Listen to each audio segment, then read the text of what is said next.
kita adalah orang-orang merdeka.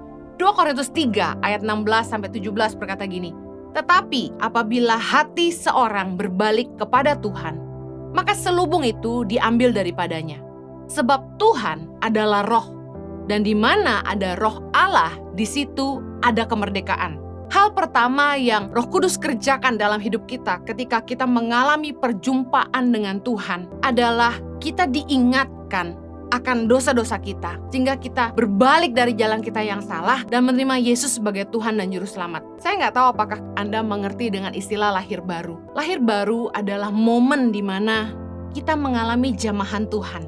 Kelahiran baru adalah ketika kita pertama kali mengalami perjumpaan dengan Tuhan secara pribadi. Saya mengalami kelahiran baru ketika saya berusia 16 tahun. Satu kali ketika teman-teman di kelas saya, termasuk Pak Jojo yang waktu itu adalah teman sekelas saya di kelas 2 SMA, mengajak saya ke gereja untuk mengikuti ibadah anak muda. Anak-anak cute, pengerja-pengerja yang ada, mereka duduk berkeliling untuk berdoa sebelum ibadah.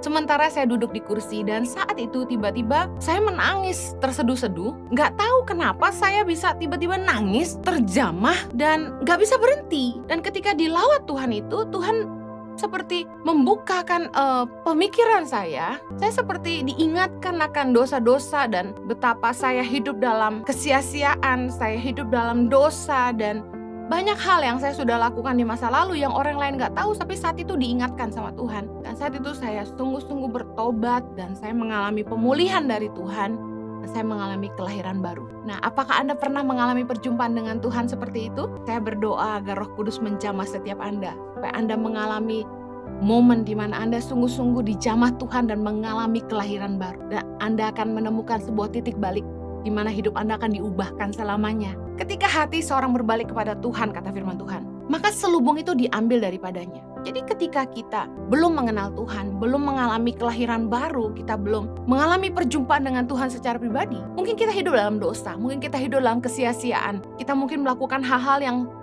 tidak baik, tapi kita nggak sadar bahwa semua yang kita lakukan itu tidak baik. Kita nggak sadar bahwa itu dosa, kita anggap itu biasa. Seperti ada selubung yang menutupi mata hati kita, sehingga kita nggak bisa lihat apa yang kita lakukan itu sia-sia. Sampai ketika kita dijamah Tuhan, kita tiba-tiba seperti orang tersadar, dan kita melihat bahwa hidup kita kotor, kita najis, kita hidup seperti sampah. Dan di momen itulah ketika mata hati kita dibukakan oleh Tuhan, selubung itu diangkat, kita menjadi merdeka.